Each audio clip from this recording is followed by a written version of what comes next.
Hi, I'm Katie, Taylor. and this is the English project we're doing about Shakespeare. And this is our interpretation of Shakespeare plays. So enjoy. We like it. Enjoy. This next play is Romeo and Juliet by Shakespeare. It's a tragedy, and it's about Romeo, Montague, and Juliet Capulet are young teenagers who fall deeply in love, but their families are bitter enemies. Regardless of the feud between their families, they marry in secret. They make every effort to conceal their actions, but the story ends in a tragedy when Romeo, Juliet, Tybalt, Mercutio, and Paris all die. I, those attires are best, but gentle nurse, I pray thee leave me to myself tonight. I have need of many orisons to move the heavens to smile upon my state, which well thou knowest is cross for the full sin. What, are you busy, Ho? Need you my help?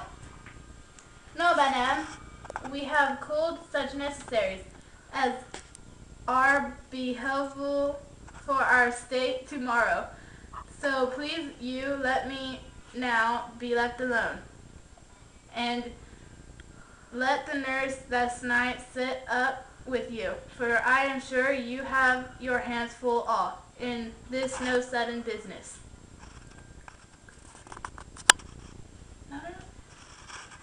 Good night.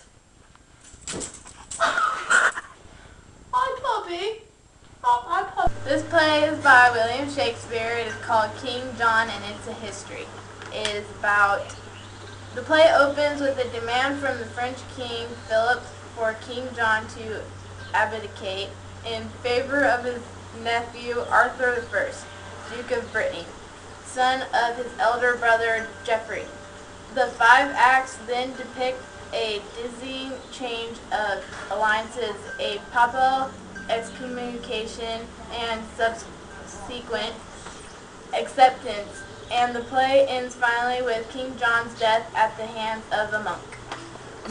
Oh, that man should speak those words to me, and hang a calf's skin on recreant limbs. Thou dearest not say so, villain, for thy life, and hang a calf's recreant limbs.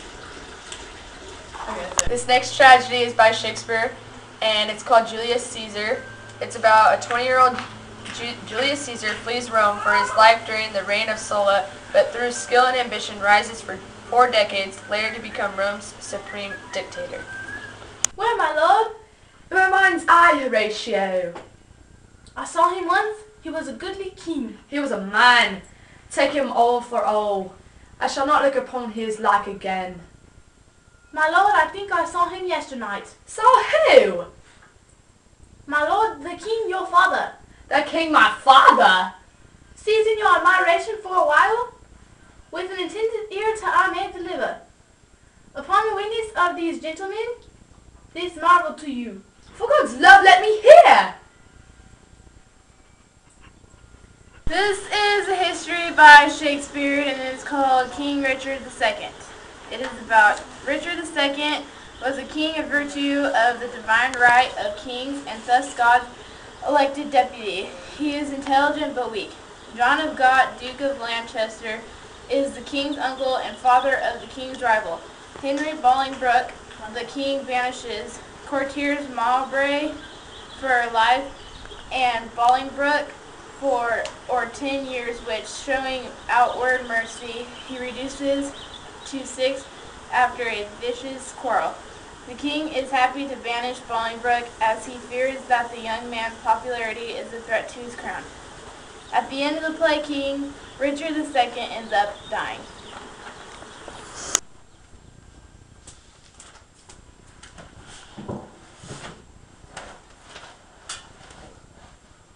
Didst thou not mark the king what words he spake? Have I no friend will rid me of this living fear? Was it not so? These were his very words. Have I no friend, quoth he spake it twice, and urged it twice together, did he not? He did. And speaking it, he wistly looked me in the eye, and who should say I would thou wert the man that would divorce this terror from my heart, meaning the king of Pomfret. Come, let's go. I am king's friend, and he will rid his foe. This next play is by Shakespeare. It's called Hamlet. It's also a tragedy, and this is an extreme summary. A Danish king is murdered, son dithers but takes revenge. O Caesar! Hence wilt thou lift up Olympus. Great Caesar! Doth not Brutus boot this nail? Speak hence for me.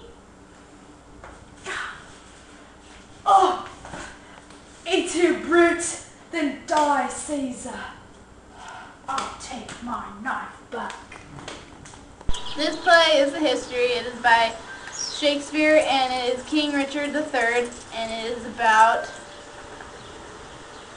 This play is dominated by Richard the Hunchback Duke of Gloucester, who becomes King Richard III, but only through a series of horrible acts, killing off his enemies, his kinsmen, his wife, and most of his supporters before reaching the Battle of Bosworth and crying out, "My kingdom for a horse."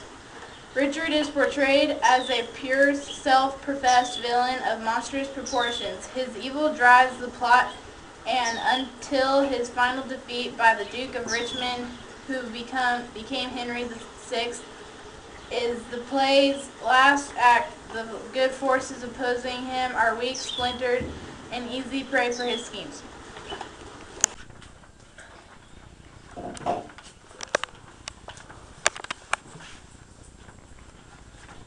Which in the set hand fairly is engrossed, that it may be this day read over in pause, and mark how well the sequel hangs together. 11 hours I spent to write it over. From yesternight, by Cadsbay, was it brought to me. The precedent was full as long a-doing, and yet within these 5 hours lived Lord Hastings, untamed, examined, free at liberty. Here's a good world the while. Why, who so gross, that seeth not this palpable device? Yet who's so blind, but he says he sees it not? Bad is the world, and will come to naught, when such bad dealings must be seen in thought.